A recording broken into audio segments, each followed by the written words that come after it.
Good morning friends. तर आज आपण बघणार आहोत दिनचर्याचे जे शेवटचे 2 उरलेले आहेत पॉइंट्स ते बघणार आहोत. मागच्या याच्यामध्ये आपण व्यायाम निषेध हे सगळे बघितले. आता आपण रसांजन बघूया. चक्षु तेजोमय तस्य विशेषात श्लेष्मतो भयम योजते सप्तरात्रे तस्मात् श्रावणार्थ रसांजन.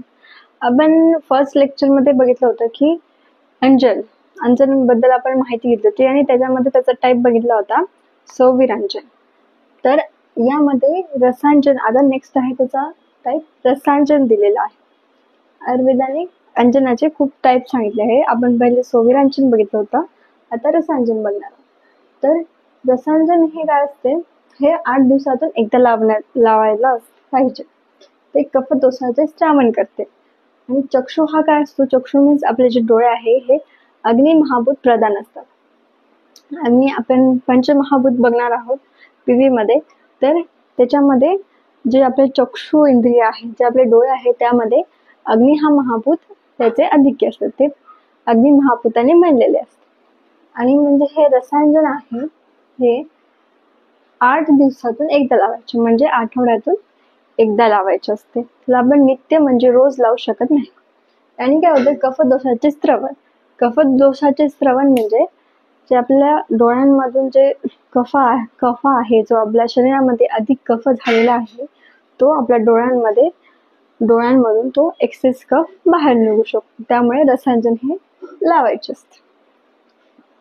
ज्या व्यक्तींना कफव्याधी झालेला आहे, ज्यांच्यामध्ये कफाची वृद्धी झालेली आहे, त्यांना आयुर्वेदाने रसांजन लावण्याला सांगितले आहे. नेक्स्ट आहे आणि लास्ट आहे दशविध पापकर.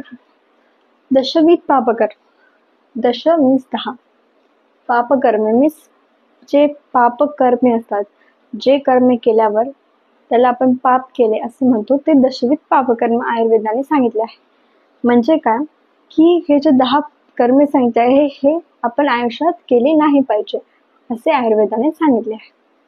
हिंसा अस्तेय अन्यथा काम पशून्य पुरुष अनुते सभिन्न आलाप अभिध्या व्यापद दृक विपर्यय दशदा पाप कर्मेती काय वाक मनसी त्यजते. याचा अर्थ हिंसा, अस्तेय म्हणजे चोरी न करणे, अन्यथा काम लिगल सेक्स, पैशून्य असत्य बोलणे, अभिध्या म्हणजे दोष काढणे, म्हणजे दुसऱ्यांमधून आपण वाईट गोष्टी काढतो, आपण नाव ठेवणे दुसऱ्यांना. संभिन्न आलाप म्हणजे बडबड करणे, म्हणजे व्यर्थ बडबड. दृक विपर्यय म्हणजे मोठ्यांचा आदर न करणे, कठोर वागणे. आणि पैशून्य मीन्स डिझायर ऑफ सेल्फ. तर हे जे 10 कर्मे सांगितले आहे, पापकर्मे, हे आयुर्वेदाने सांगितले आहे की करायला नाही पाहिजे. कारण हे केल्याने आपले जे काय वाक आणि मन आहे, म्हणजे बॉडी आहे, माइंड आहे, तर ते सगळे दूषित होतात. आणि त्यामुळे आपल्या हेल्थवर त्याचा विपरीत परिणाम होतो आणि आपली हेल्थ आपण व्याधीग्रस्त होतो. आपल्याला कोणताही एक व्याधी होऊ शकतो.